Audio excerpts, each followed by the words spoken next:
Good morning, எல்லாருக்கும் வணக்கம். இன்னைக்கு என்னோட டாபிக் என்னன்னா, உங்களை சுற்றி இருக்கிற 5 பேர் எப்படி இருப்பாங்களோ அந்த மாதிரி தான் நீங்களும் இருப்பீங்க. நீங்கள் கொஞ்சம் பின்னாடி போய் யோசிச்சு பார்த்தீங்கன்னா, நாம் எப்படி உருவானோம், நம்ம கேரக்டர் எப்படி உருவாச்சு, நம்ம பர்சனாலிட்டி எப்படி உருவாச்சுன்னு பார்த்தா, நீங்கள் யோசிச்சு பார்த்துருக்கீங்களா? ஃப்ரெஞ்சில் இருக்கிற ஒரு சின்ன குழந்தை ரொம்ப ஃப்ளூயண்ட்டாக ஃப்ரெஞ்ச் பேசும். அப்புறம் லண்டனில் பிறக்கிற ஒரு குழந்தை ஈஸியாக இங்கிலீஷ் பேசும். ஆனால் நம்ம கற்றுக்கணும். இது எல்லாத்துக்குமே காரணம் நாம் வாழ்கிற சொசைட்டி தான். ஆந்திராவில் இருக்கிற குழந்தைக்கு அதுக்கு கண்டிப்பாக தெரிஞ்சிருக்கும் தெலுங்கு. அப்புறம் தமிழ்நாட்டில் பிறந்த குழந்தைக்கு தமிழ் தெரிஞ்சிருக்கும். ரொம்ப ஃப்ளூயண்ட்டாக வரும். ஆனால் நாம் கற்றுக்கிறதுக்கு நிறைய டைம் ஆகும். நல்லா யோசிச்சு பாருங்க, இது எதனால் நடக்குது? இப்படி நடக்கிறதுக்கு காரணம் அவங்கள சுற்றி இருக்கிற மக்கள், சரியான மக்கள். சம்டைம்ஸ் இதெல்லாம் டிஃபால்ட்டாக நடக்கும். ஆனால் சம்டைம்ஸ் நாம் கொஞ்சம் வளர்ந்ததுக்கு அப்புறம், நாம் பெரியவங்களானதுக்கு அப்புறம் நம்மளோட கம்பேனியன்ஸ், நம்ம கலீக்ஸ், நம்ம கம்பெனி ஸ்மார்ட்டாக சூஸ் பண்ணணும். ஒருவேளை நாம் எப்படி இருக்கணும்னு நினைக்கிறோமோ அப்படிப்பட்ட மக்களை நம்மளை சுற்றி வச்சுருந்தா, நான் கண்டிப்பாக சொல்கிறேன், சில வருஷங்கள்லையே நீங்கள் அந்த மாதிரி ஆகிடுவீங்க. அவங்க எப்படி வேணா இருக்கலாம். உங்கள் ஃப்ரெண்டு ரொம்ப அமேசிங்காக இருக்கலாம், சிங்கராக இருக்கலாம், அத்லெட்டாக இருக்கலாம், ஸ்போர்ட்ஸ் மேனாக இருக்கலாம், ஸ்மோக் பண்ணுறவங்களா இருக்கலாம், ட்ரிங்க் பண்ணுறவங்களா இருக்கலாம். அவங்க சொல்லுவாங்க, வேலை செய்ய வேண்டிய அவசியம் என்ன இருக்குது? எதுக்கு கழுத மாதிரி வேலை செய்யணும்? ராத்திரி 10 மணி வரைக்கும் வேலை செய்யணுமா? அப்புறம் சில ஃப்ரெண்ட்ஸ் இப்படியும் இருப்பாங்க. அவங்க சொல்லுவாங்க, நிறைய வேலை செய்யணும், வேலை இல்லைன்னா எதுவும் கிடையாது, நிறைய கற்றுக்கணும், கற்றுக்காம எதுவும் நடக்காது, I want to become some big guy. அப்புறம் நீங்கள் சில பேரை பார்ப்பீங்க, அவங்க ரொம்ப நல்லா பாட்டு பாடுவாங்க, உங்கள் ஃப்ரெண்ட்ஸாகவும் இருக்கலாம். ஏதாவது ஒரு இடத்துல அவங்களோட அந்த ரேப்போ கண்டிப்பாக உங்ககிட்ட வந்துடும். உங்களை சுற்றி எந்த மாதிரி மக்களை வச்சுக்கிறீங்களோ நீங்கள் அந்த மாதிரி ஆகிடுவீங்க. ஸோ ஓப்பனாக இருங்க. நீங்கள் ஃபீல்டில் ஒர்க் பண்ணாலும் சரி, நீங்கள் ஆஃபீஸில் இருந்தாலும் சரி, ஃபேக்ட்ரியில் இருந்தாலும் சரி, எங்கே வேணாலும் நீங்கள் ஒர்க் பண்ணுற இடத்துல அங்கே உங்களை சுற்றி இருக்கிற மக்கள் ஒருவேளை ரொம்ப டாக்ஸிக்காக இருக்கலாம். அவங்களுக்கு குறைகள் மட்டும்தான் தெரியும். அவங்களாம் ஒரு டைப். அப்புறம் இன்னொரு விஷயத்தை நான் உங்களுக்கு கண்டிப்பாக எக்ஸ்பிளைன் பண்ணணும். மக்கள் எல்லாரும் ஒரு கூட்டத்தோட போகணும்னு நினைக்கிறாங்க. அப்புறம் அந்த கூட்டத்துக்குள்ளே எப்பவும் லீடர்ஸ் இருக்க மாட்டாங்க. கூட்டத்துக்குள்ளே எப்பவும் ஃபாலோவர்ஸ் தான் இருப்பாங்க. அப்புறம் அந்த கூட்டத்திலிருந்து யாராவது டிஃப்ரெண்ட்டாக திங்க் பண்ண ஆரம்பிச்சாங்கன்னா, டிஃப்ரெண்ட்டாக செய்ய ஆரம்பிச்சாங்கன்னா, அப்போது ஆரம்பத்தில் எல்லாரும் அவங்கள கிண்டல் பண்ணுவாங்க, அவனை முட்டாள்னு சொல்லுவாங்க, அவன் இப்படி இவன் அப்படின்னு சொல்லுவாங்க. பட் ஒருவேளை அவங்க சக்ஸஸ்ஃபுல் ஆகிட்டாங்கன்னா அதுக்கப்புறமா மக்கள் அவங்கள ஃபாலோ பண்ணுவாங்க, காப்பி பண்ணுவாங்க. ஒருவேளை அவங்க பெருசாக சக்ஸஸ்ஃபுல் ஆகிட்டாங்கன்னா அவரை எல்லாரும் கண்டிப்பாக பாராட்ட ஆரம்பிச்சிருவாங்க. ஸோ யோசிச்சு பாருங்கள், அதாவது நீங்கள் எந்த மாதிரி மக்கள் மத்தியில் இருக்கீங்க, உங்களை சுற்றி எந்த மாதிரி மக்கள் இருக்காங்க. ஏன்னா அதுதான் முக்கியமான விஷயம். அன்ஃபார்ச்சுனேட்லி ரொம்ப குறைவான மக்கள் தான் இந்த விஷயத்தை சீரியஸாக எடுத்துக்கிறாங்க. ரொம்ப குறைவான மக்கள் தான் இதை யோசிக்கிறாங்க, இது முக்கியமாக இல்லையான்னு திங்க் பண்ணுறாங்க. இதுதான் இன்னைக்கு மேன்கைண்டில் இருக்கிற எல்லாருக்கும் என்னோட முக்கியமான மெசேஜ். நீங்கள் க்ரோ ஆகணும்னா நீங்கள் எல்லாரும் கண்டிப்பாக சரியான மக்கள் மத்தியில் இருக்கீங்களான்றதை பற்றி யோசிக்கணும். நீங்கள் ஒரு லீடரை பற்றி யோசிங்க. ஒரு லீடருக்கு எல்லா விஷயங்களும் தெரிய வாய்ப்பு இருக்கா? அவர் எல்லாத்துலேயும் எக்ஸ்பர்ட்டாக இருப்பாரா? அதாவது அவர் எக்ஸ்பர்ட்டாக R&Dல, மேனுஃபேக்சரிங்கில், மார்க்கெட்டிங்கில், சேல்ஸ், லாஜிஸ்டிக்ஸ், IT, ஃபைனான்ஸ் எல்லாத்துலேயும் இருக்க முடியுமா? கண்டிப்பாக இருக்க முடியாது. ஒரு ஸ்மார்ட் லீடரோட டாஸ்க் என்ன? அவரை சுற்றி ஸ்மார்ட்டான மக்களை வச்சுக்கணும். அவரோட 4 பக்கமும் ஸ்மார்ட்டான மக்களை கொண்டு வரணும். அதாவது ஏதாவது ஒரு டொமைனுக்குள்ள ரொம்ப ஸ்மார்ட்டாக இருக்கணும். அதுக்கப்புறமா நிறைய விஷயங்களை கற்றுக்கணும், அதை இம்ப்ளிமெண்ட் பண்ணணும். அதுக்கப்புறம் அவங்களோட எக்ஸ்பீரியன்ஸை ரைட்டான இடத்துல யூஸ் பண்ணணும்.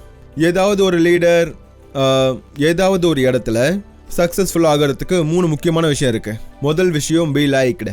ஸோ ஃபர்ஸ்ட் ஆஃப் ஆல், நீங்கள் புது லீடராக வரும்போது நீங்கள் ஒரு புது ப்ரமோட்டி மட்டும்தான். நீங்கள் உங்களோட ஜூனியர்ஸ் கிட்ட போகணும், சரியாக பிஹேவ் பண்ணணும், அவங்கள பற்றி தெரிஞ்சுக்கணும். பிகாஸ் சேல் தான் ஒருத்தர் வேலை செய்கிறதோட அவுட்கம். சேல் தான் ஒருத்தர் திங்க் பண்ணுறதோட அவுட்கம். சேல் தான் ஒருத்தரோட ஆம்பிஷனோட அவுட்கம். எல்லாம் அவங்க தேவைகளை பொறுத்தது. ஒருவேளை அவங்களுக்கு தேவைப்பட்டா, அவங்களுக்கு ஆம்பிஷன் இருந்தால், அவங்களோட ஃபேமிலியில் ப்ராப்ளம் இருந்தால், அவங்களுக்கு அவசியங்கள் இருந்தால், ஆம்பிஷன் இருந்தால் அவங்க போய் தான் ஆகணும். நீங்கள் அவங்கள மாதிரி இருக்கணும். அப்புறம் ரெண்டாவது, ரெஸ்பெக்ட். ஒரு லீடருக்கு எப்போ ரெஸ்பெக்ட் கிடைக்கும்னா அவங்க ப்ரொஃபஷ்னலாக சில விஷயங்களை செய்யணும். அதாவது அவங்க ஜூனியர்ஸை விட பெட்டராக இருக்கணும். அதாவது நீங்கள் ஒரு manager, leader, second line, third லைனுக்கு வரீங்கன்னா கண்டிப்பாக ஏதாவது ஒரு இடத்துல நீங்கள் வெளிப்படுவீங்க. அந்த இடத்துல, அந்த ஏரியாவுக்கு நீங்கள் போய் ஏதாவது கிரேட்டாக பண்ணணும். உங்களோட அந்த செயல் தான் உங்களை வெளிப்படுத்தும். உங்களுக்கு ஏதாவது ஒரு சிட்டியில் உங்களுக்கு டாக்டர்ஸை தெரியும்னா அவங்கள நீங்கள் உங்கள் ஃப்ரெண்ட்ஸாக கன்வெர்ட் பண்ணிக்கணும். இது நடக்காத காரியம்தான். அதாவது ஒரு லீடர் சூப்பர்மேனாக இருக்கிறது, எல்லா இடத்துக்கும் போக முடியாது, எங்கே வேணாலும் நிறைய ஸ்டேட்ஸ்க்கு போகலாம், நிறைய ஏரியாவுக்கு போகலாம், அவரால் என்ன வேணாலும் பண்ண முடியும், அப்படி நடக்காது. நீங்கள் வேல்யூவை ஆட் பண்ணிக்கணும். அதுக்கு முன்னாடி உங்கள் ஜூனியர்ஸ் கிட்ட மரியாதையை அதிகமாக்கிக்கோங்க. அதாவது உங்களோட ஏரியாவில் அப்படி ஒரு வேலை செய்யணும், அதை பெருசாக ரொம்ப நல்லா செய்யணும். அந்த வேலை உங்களை தானாகவே வெளிப்படுத்தும். மூணாவது, இந்த எல்லா விஷயத்தையும் உறுதிப்படுத்த உங்களோட டீம் ஒன் டைரக்ஷனில் போகுதான்னு தெரிஞ்சுக்கணும். ஏன்னா உங்கள் டீம் டிவைட் ஆகிடுச்சுன்னா, உங்கள் லீடர்ஷிப் எல்லாருக்கும் தெரியலன்னா 3 பேர் இந்த பக்கம் வேலை செய்வாங்க, 10 பேர் அந்த பக்கம் வேலை செய்வாங்க, இன்னும் 15 பேர் வேற இடத்துல வேலை செய்வாங்க. அப்போ அவுட்கம் எப்பவும் சரியானதாக இருக்காது. இதுவும் ரொம்ப ரொம்ப முக்கியமான விஷயம். கடந்த காலத்தில் மேன்கைண்ட் இதனால தான் ரொம்ப கஷ்டப்பட்டுச்சு. ஆனால் இப்போ நாம் மாறிட்டு இருக்கோம், நாம் நிறைய மாறிட்டோம், நம்ம நிறைய ப்ரூவ் பண்ணிட்டோம். பட் இன்னும் நிறைய விஷயங்கள் செய்ய வேண்டியது பாக்கி இருக்கு, நிறைய சேஞ்சஸ் கொண்டு வர வேண்டியது இருக்கு. இப்பவும் நிறைய பேர் மாறுறதுக்கு விரும்பல. இப்பவும் எல்லாரும் என்ன சொல்றாங்கன்னா, என்னப்பா இது முன்னாடியே நல்லா இருந்துச்சு, அப்போ ஆக்டிவிட்டீஸ்ல பண்ணிட்டு இருந்தோம், யாரும் கேட்க மாட்டாங்க, நிறைய ரெக்கார்ட்ஸ் இருந்துச்சு, நான் அதை பத்திலாம் இப்ப பேச விரும்பல. ஆனா நான் ஒரு விஷயத்த உங்ககிட்ட சொல்லணும் சார், நாம ரொம்ப ஒரு ஃபாஸ்டான ட்ராக்ல இருக்கோம். அதாவது இது ஒன்றும் நான் என்ன சொல்றேன்னா எக்ஸ்பிரஸ் ஹைவேல இருக்கிற ரேசிங் ட்ராக் இல்லை. அதாவது நாம அங்க ஃபெராரி ஓட்டுறதுக்கு. ஞாபகம் வச்சுக்கோங்க, நீங்க இந்த மேன்கைண்ட்ல வளரணும்னா நீங்க நிறைய மாறணும். அப்புறம் இன்னொரு முக்கியமான விஷயம் என்னன்னா, மக்கள் எல்லாரும் ஒரு ஃபேஷனை ஃபாலோ பண்றாங்க. ஒருவேளை எல்லாரும் இன்னைக்கு டேட்ல அப்படி இருந்தீங்கன்னா, எல்லாரும் சோஷியல் மீடியாலேயே இருக்காங்க, மற்றவங்களை பார்த்து இன்ஃப்ளூயன்ஸ் ஆகுறாங்க, அப்புறம் ஃபேஷனாக இருக்காங்க. இந்த நாளில் எல்லாரும் பாட்காஸ்டர் ஆகுறாங்க, எல்லாரும் அவங்க இஷ்டப்பட்ட வேலையை செஞ்சுட்டு இருக்காங்க. ஒருவேளை நீங்க தடை ஏற்படுத்துறவரா இருந்தீங்கன்னா, அப்போ மேன்கைண்ட் எப்போவும் உங்களை கண்டிப்பா நோட்டீஸ் பண்ணும். யோசிங்க, எந்த வேலையை எல்லாரும் பண்றாங்களோ அதை நாம பண்ணக்கூடாது, கொஞ்சம் டிஃப்ரெண்டா பண்ணணும். அது என்ன நான் சொல்றேன், எல்லாருக்கும் இன்னைக்கு டேட்டுக்கு என்ன வேணுமோ அதை நான் இன்னைக்கு பண்ணுவேன், நான் கம்மியா பண்ணுவேன், நிறைய ப்ராஃபிட் வரணும். I should do less, I should get more. ஆனா மக்கள் அதுக்கு ஒரு டிஃப்ரெண்டான பேர் வச்சிருக்காங்க. அது என்னன்னா ஸ்மார்ட் ஒர்க்கிங். அவங்க ஹார்ட் ஒர்க்கிங்ல கம்மியான நம்பிக்கை வச்சிருக்காங்க. அவங்க எதை நம்புறாங்கன்னா ஸ்மார்ட் ஒர்க்கிங். அவங்க ஏதாவது ஒன்று சொல்லி அதை ஜஸ்டிஃபை பண்றாங்க. பட் என்னோட நம்பிக்கை என்ன, உங்களுக்கு கிடைச்ச நேரத்தில் நீங்க ஜஸ்ட் ஒரு ஃபிலாசபியை ஃபாலோ பண்ணணும். அது நாம மேபி பை டிஃபால்ட் ஃபாலோ பண்ணது என்னோட சர்க்கம்ஸ்டான்சஸாக இருக்கலாம், பட் எனக்கு அது நிஜமா நிறைய கொடுத்துருக்கு. டூ மோர், எக்ஸ்பெக்ட் லெஸ். அதுக்கான அர்த்தம் என்ன, டூயிங் மோர், எக்ஸ்பெக்ட் லெஸ்.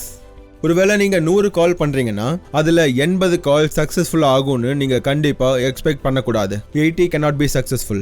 அதாவது அதில் ஒரு 20-30 கால் சக்ஸஸ் ஆகும்னு நீங்கள் எக்ஸ்பெக்ட் பண்ணலாம். 10-15%, 10-20% டாக்டர்ஸை கன்வெர்ட் பண்ண முடியும்னு எக்ஸ்பெக்ட் பண்ணணும்.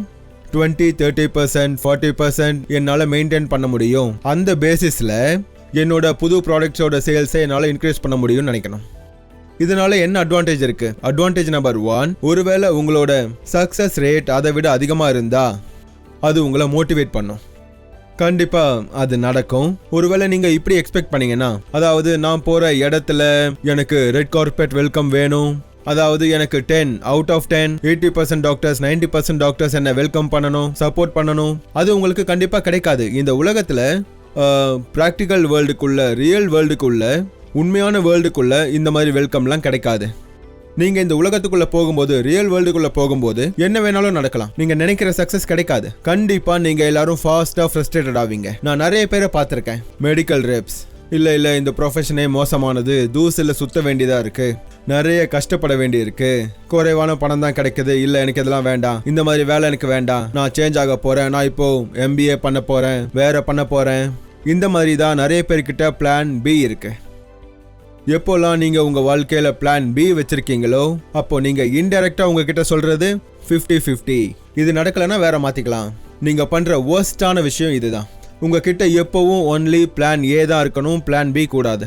அப்போதான் உங்களால ஃபேண்டாஸ்டிக்கா பண்ண முடியும். அப்புறம் ரெண்டாவது, டூ மோர், எக்ஸ்பெக்ட் லெஸ். இதுவும் ஒரு பெரிய அட்வான்டேஜ். நீங்க ஒரு இடத்துல மேனேஜர் ஆயிட்டீங்கன்னா உங்க ஜூனியர்ஸ் கிட்ட எக்ஸ்பெக்ட் பண்றதை நிறுத்திக்கணும். அதாவது ஒரு தடவை சொன்னா ஃபாலோ பண்ணணும். நான் ஒரு தடவை சொன்னேன், 2 தடவை சொன்னேன், அதை நீங்க பண்ணல, அப்படி நீங்க எக்ஸ்பெக்ட் பண்றது ரொம்ப தப்பு. 1-2 தடவை அவங்க பண்ண உடனே அவங்க பண்ணிடுவாங்கன்னு எக்ஸ்பெக்ட் பண்ணீங்கன்னா அப்போ நீங்க ஒரு இம்ப்ராக்டிக்கலான வேர்ல்டில் வாழ்றீங்க அப்படின்னு அர்த்தம். அதாவது நீங்க வாழ்ற அந்த உலகம் இந்த உலகத்துல கிடையாது, யாரும் பண்ண மாட்டாங்க. ஒருவேளை நீங்க இப்படி யோசிக்கிறீங்கன்னா, அதாவது என்னோட டீம்ல 100 பேர் இருக்காங்க, அப்போ நான் அவங்க கிட்ட 100 தடவை இந்த விஷயத்த சொல்ல வேண்டி இருக்கு. ஒவ்வொரு தடவை சொல்லும் போதும் அது உங்களை இம்ப்ரூவ் பண்ணும். அப்புறம் அதுதான் ரொம்ப இம்பார்ட்டன்ட். அதை என்ன சொல்லுவாங்கன்னா, ஃபாலோ பண்றதுக்கான ஆட்ரிபியூட், குவாலிட்டி. அடிக்கடி கேட்கணும், அடிக்கடி சொல்லணும். ஒருவேளை உங்களுக்கு பழகிடுச்சுன்னா, ஒரே விஷயத்த அடிக்கடி அவங்களுக்கு ரிமைண்ட் பண்ணீங்கன்னா, அப்போதான் எல்லாரும் அதை ஞாபகம் வச்சுக்குவாங்க. இதுதான் ரொம்ப முக்கியமான விஷயம். அதுக்கு இன்னொரு அட்வான்டேஜும் இருக்கு, நீங்களும் ஃப்ரஸ்ட்ரேட் ஆக மாட்டீங்க. ஒருவேளை நான் இப்படி எக்ஸ்பெக்ட் பண்றேன்னா, என்னோட ஜூனியர்ஸ் ஒரே தடவையில் அதை செஞ்சிடணும், உடனே செஞ்சிடணும். ஒருவேளை அவங்க பண்ணலன்னா, அப்போ நான் ஃப்ரஸ்ட்ரேட் ஆவேன், நான் கோவப்படுவேன், அவங்க கிட்ட மோசமா பேசுவேன், அவங்கள இன்சல்ட் பண்ணுவேன். அண்ட் இது கடைசியா எங்க முடியும்னா டாக்ஸிக்கான நிலைமை ஏற்படுத்தும், ப்ரொடக்டிவ் கம்மியாகும். அதாவது நல்ல ரிசல்ட் வர வேண்டிய இடத்துல, ஆட்களோட கேப்பபிலிட்டி அதிகமாக வேண்டிய இடத்துல அது குறைஞ்சிரும். அதாவது நீங்க அவங்கள மோசமா ரூடா நடத்துனீங்கன்னா அப்படி நடக்கும். இதுல எந்த டவுட்டும் இல்லை. நம்மளோட சில ஆட்களை பாராட்ட வேண்டியிருக்கு, நம்மளோட சில ஆட்களை கிரிட்டிசைஸ் பண்ண வேண்டியிருக்கு. அது அவசியம். ஆனா நமக்கு ஒரு விஷயம் தெரிஞ்சிருக்கணும், எப்போ பாராட்டணும், எந்த விஷயத்துக்காக பாராட்டணும். நிறைய பாராட்டக்கூடாது, எதுக்காக கிரிட்டிசைஸ் பண்ணணும்னு தெரிஞ்சிருக்கணும். கிரிட்டிசைஸும் பண்றோம், அதை எங்க வச்சு கிரிட்டிசைஸ் பண்றோம், தனியா வச்சு. சிச்சுவேஷன் என்னன்னு தெரிஞ்சுக்கிட்டு, சர்க்கம்ஸ்டன்சஸ் என்னன்னு தெரிஞ்சுக்கிட்டு அப்போ பண்ணணும். அப்போ எல்லாரும் ஞாபகம் வச்சுக்க மாட்டாங்க. எந்த ஒரு லீடரும் சக்சஸ்ஃபுல் ஆகணும்னா அவங்க சில விஷயங்களை பண்ணா போதும். நான் எக்ஸ்பிளைன் பண்ண மாதிரி நீங்க பிடிச்சவங்களா இருக்கணும், நல்ல விஷயங்களை எக்ஸ்பெக்ட் பண்ணணும், டீமை ஒரே இடத்துல வச்சுக்கணும், ஒன்னா வச்சுக்கணும். ஆனா ரொம்ப முக்கியமான ஒரு விஷயம் இருக்கு. இது எல்லாம் எப்போ நடக்கும்னா, இந்த விஷயம் எப்போ எஃபெக்டிவா மாறும்னா, அதாவது நீங்க ஐடென்டிஃபை பண்ணணும், டயக்னோஸ் பண்ணணும், யாரு நல்ல பீப்புள்ஸ். அப்போ அவங்களுக்கு ரிவார்ட் கொடுக்கணும், ப்ரமோட் பண்ணணும், உங்களுக்கு பாசிபிளான எல்லாத்தையும் கொடுக்கணும். கண்டிப்பா அவங்கள டிஃப்ரென்ஷியேட் பண்ணணும், இவங்களுக்கு அதிகமாக கொடுக்கணும். அது ரொம்ப நல்ல விஷயம். இந்த விஷயத்தை என்னால் உறுதியாக சொல்ல முடியும். பிகாஸ் என்கிட்ட அப்படி ஒரு டேட்டா இருக்கு, பாஸ்டோட ட்ராக் ரெக்கார்டு இருக்கு. நான் சொன்ன விஷயம் எல்லாத்தையும் செஞ்சு காட்டியிருக்கேன். அதே நேரத்தில் அந்த பிரச்சனைகள், அந்த தடைகளை நான் தூக்கி போட்டேன். ஒன்று அதெல்லாம் சேஞ்ச் ஆயிருக்கு, அப்புறம் ஒன்று அவங்களா சேஞ்ச் ஆயிருக்காங்க, இல்லைன்னா அவங்க கம்பெனியை சேஞ்ச் பண்ணிட்டு போயிருக்காங்க. அப்போ மிடில் இருக்கிறவங்க, ஒருவேளை இப்படி ஒரு என்விரான்மெண்ட் வந்ததுன்னா மிடில் இருக்கிறவங்க மேலே வர வாய்ப்பு இருக்கு. அப்புறம் ரெண்டாவது, நீங்க நல்லா பார்த்தீங்கன்னா சம் லீடர்ஸ் அவங்க எல்லாரையும் சந்தோஷப்படுத்துவாங்க. யாரு எல்லாரையும் சந்தோஷப்படுத்துறாங்களோ அவங்க யாரையும் சந்தோஷப்படுத்த மாட்டாங்க. அவர் ஒரு லீடரே கிடையாது. எப்போவும் எல்லாருக்கும் ஃப்ரெண்ட்ஸாக இருக்கிறவங்கள சொல்லுவாங்கல்ல, அவர் யாருக்கும் ஃப்ரெண்ட்ஸ் இல்லைன்னு. ஸோ முக்கியமான விஷயம் என்னன்னா, எல்லாரும் ஒரு விஷயத்தை தெரிஞ்சுக்கணும். The best, the middle and the ஒர்ஸ்டாக இருக்கிறவங்களை பனிஷ் பண்ணணும், பெஸ்ட்டாக இருக்கிறவங்களுக்கு ரிவார்ட் கொடுக்கணும். அதாவது எந்த கண்டிஷன்லையும். அதுக்கு அப்புறம் தான் உங்களால் நிறைய சக்ஸஸ் பண்ண முடியும். கடைசியாக ஒரு விஷயத்தை என்னால் உறுதியாக சொல்ல முடியும், நீங்கள் சேஞ்சஸை நிறைய கொண்டு வரலன்னா, அதுவும் நிறைய இடத்துல சீக்கிரமாக சேஞ்சஸ் கொண்டு வரலன்னா உங்களால் ப்ராக்ரஸ் பண்ண முடியாது. அதாவது பொசிஷன், சக்ஸஸ், மணி, டெசிக்னேஷன், ஃபேம், நேம் எல்லாத்துலேயும். அப்புறம் நான் இப்போ உங்களுக்கு ஒரு விஷயத்த மென்ஷன் பண்ண நினைக்கிறேன். சம்டைம்ஸ் நமக்கே நல்லா தெரியும் சில ஈவெண்ட்ஸ் நடக்கும், ஆனால் நாம் அந்த விஷயத்தில் கவனம் செலுத்துறது இல்லை. யோசிச்சு பாருங்க, ஆப்பிளோட ஒரு ஃபோன் லான்ச் ஆகுது அண்ட் நீங்கள் நியூஸில் அதை கேட்டிருப்பீங்க. சில பேர் ராத்திரியிலேருந்தே ஆப்பிள் ஷாப்புக்கு வெளியே நின்றுட்டு இருப்பாங்க. அப்புறம் காலையிலேயே ஃபோனுக்காக லைனில் நிற்பாங்க, ஃபோன் வாங்குவாங்க. ஒருத்தர் சாதாரணமாக யோசிக்கிறவராக இருந்தால் அவர் என்ன யோசிப்பாரு, இங்கே பாரு 10 நாளுக்கு அப்புறம் வாங்கியிருக்கலாம்ல, அதுக்குள்ளே என்ன ஆச்சு? இந்த மாதிரி கண்ணோட்டம் தான் நிறைய பேர்கிட்ட இருக்கு. அதனால தான் அவங்க ரொம்ப ஃபெமிலியர் ஆகலை. அதுதான் அவங்களோட பேஷன், அதாவது நியூ டெக்னாலஜியில் இருக்கிற அவங்க பேஷன். அது நம்ம எல்லாருக்கும் ரொம்ப வித்தியாசமாக இருக்கும். அவங்களோட கண்ணோட்டத்தில் அவங்களோட ஸ்மைல், அவங்க திங்கிங், அது மற்ற யாருக்குமே தெரியாது எதுக்கு அவங்க வெயிட் பண்ணுறாங்கன்னு. உலகத்தில் இருக்கிற டெக்னாலஜிஸை நாம தான் மாற்றியிருக்கோம். இதுதான் உண்மை, இதுதான் ஃபேக்ட். நாம் இந்த விஷயத்தை புரிஞ்சுக்கிறதே இல்லை. நான் உங்களுக்கு எக்ஸாம்பிள் சொல்கிறேன். லாஸ்ட் கப்புள் ஆஃப் இயர்ஸில் சில சேஞ்சஸ் நடந்துக்கிட்டு இருக்கு. அதாவது டெக்னாலஜி வேர்ல்டில் அப்படியே சொசைட்டிலையும் நடக்குது. அதெல்லாம் ரொம்ப அற்புதமாக இருக்குது. நாம் புரிஞ்சுக்கிறது இல்லை. யோசிச்சு பாருங்க, கொஞ்ச நாட்களுக்கு முன்னாடி சினிமா ஹால்ஸ் தான் இருந்துச்சு. அதுக்கப்புறம் நமக்கு கேபிள் டிவி வந்துச்சு. இப்போது டாடா ஸ்கை வந்திருக்கு, இன்னும் நிறைய வந்திருக்கு. எனக்கு ஞாபகமே இல்லை நான் டாடா ஸ்கை எப்போ பார்த்தேன்னு ஞாபகம் இல்லை. எப்பவும் ஆப்பிளில், நெட்ஃப்ளிக்ஸில், ப்ரைமில் மூவிஸ் பார்த்துக்கிட்டு இருக்கோம். எனக்கு இன்னொரு விஷயமும் ஞாபகம் இல்லை, நான் லாஸ்ட்டாக தியேட்டரில் எப்போ மூவி பார்த்தேன்னு ஞாபகம் இல்லை. ஏன்னா இப்போது எல்லா மூவிஸும் 1 மந்தில் வெளியே வந்துடுது. அதாவது நெட்ஃப்ளிக்ஸ் இல்லை ப்ரைமில். அதான் இங்கேயே பார்த்துடலான்னு யோசிக்கிறோம். நம்ம எதுக்கு அங்கே போய் பார்க்கணும்? அதாவது சினிமா ஹாலுக்கு போகிற ஃப்ரீக்வன்சி எல்லாத்தையும் மாதிரி இப்போ குறைஞ்சிடுச்சு. அப்புறம் இப்போ இருக்கிற டைம் சேட் ஜிபிடியோடது, எல்லா விஷயங்களும் மாறிட்டு இருக்கு. இப்போ ஜஸ்ட் நவ் நான் பார்த்தேன் ஒன் என்டர்பிரைஸ் ப்ரோக்ராம், அதை நாம மேன்கைண்டில் கொண்டு வர போகிறோம். நீங்கள் ஒரு கேள்வி கேட்கலாம், அதாவது சவுத்தில் ஏன் சேல் கம்மியாக இருக்கு? 4 செகண்ட்ஸ் மேக்ஸிமம் அதுக்குள்ள ஆன்சர் வந்துடும். இங்கே இந்த தப்பு நடந்திருக்கு, இந்த ஹெட் குவார்ட்டர் நடக்கல, இந்த ஹெட் குவார்ட்டர் நடக்கல. சில நேரத்தில் நாம ஜாக்கிரதை இல்லைன்னா, அதாவது சில விஷயங்கள்ல நாம அசியூம் பண்ண ஆரம்பிச்சிடுறோம். அதனால தான் நான் உங்ககிட்ட என்ன சொல்கிறேன்னா, நெக்ஸ்ட் ஃபியூ இயர்ஸ் டைமில் இந்த உலகமே ரொம்ப டிஃப்ரெண்ட்டான வேர்ல்டாக இருக்கும். அதாவது நான் உங்களை எந்த உலகத்தில் பார்ப்பேன்னு எனக்கு தெரியல. ஸோ இப்போ நான் என்ன பேசிகிட்டு இருக்கேனோ அதை தான் நான் கடந்த 10 வருஷமாக 15 வருஷமாக பேசிக்கிட்டு இருக்கேன். அப்புறம் நீங்களே பார்க்கலாம் மேன்கைண்ட் எப்படி சேஞ்ச் ஆகுதுன்னு. சிலர் இதை நெகட்டிவாக எடுத்துக்கலாம், நிறைய பேர் இதை பாசிட்டிவாக எடுத்திருக்காங்க. யாரெல்லாம் இதை பாசிட்டிவாக எடுத்திருக்காங்களோ அவங்களும் இப்படி தான் இருக்காங்க. நான் என்ன சொல்ல வரேன்னா, மறுபடியும் ஒரு விஷயத்தை உங்களுக்கு ஞாபகப்படுத்தணும், சேஞ்சஸை ஏற்றுக்கோங்க. என்ன நடந்தாலும் சரி, உங்களோட ஆர்கனைசேஷனோட நோக்கத்தை கவனிங்க.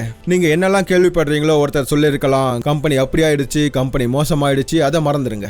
நீங்கள் மேன்கைண்டோட பாலிசிஸை பாருங்கள், இன்சென்டிவ்ஸை பாருங்கள், பொசிஷன்ஸை பாருங்கள், ப்ரமோஷன்ஸை பாருங்கள்.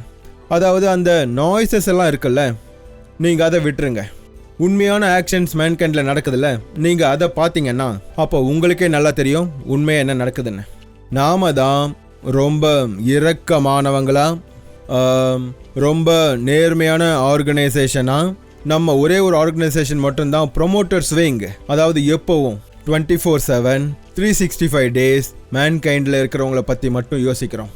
எங்கேயா இருந்தாலும் சரி, ப்ரொடக்ஷனில், R&Dயில், மார்க்கெட்டிங்கில், சேல்ஸில், ஆஃபீஸில், நான் எல்லா விஷயத்தையும் சேர்க்கணும்னு நினைக்கிறேன்.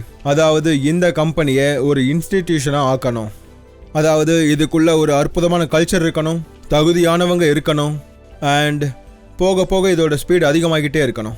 அண்ட் நான் உங்களுக்கு ப்ராமிஸ் பண்ணுறேன், அடுத்த சில வருஷங்களுக்குள்ள நம்மளோட வளர்ச்சி அற்புதமாக ஆக போகிறத நீங்கள் பார்க்க போகிறீங்க. உங்கள் எல்லாருக்கும் all the best, good luck. இந்த வருஷம் நல்ல வருஷமாக இருக்கட்டும். ஐ எம் ஷோர் இந்த வருஷம் உங்களுக்கு அற்புதமாக இருக்க போது எனக்கு கான்ஃபிடென்ட் இருக்கு. All the best, bye bye, see you.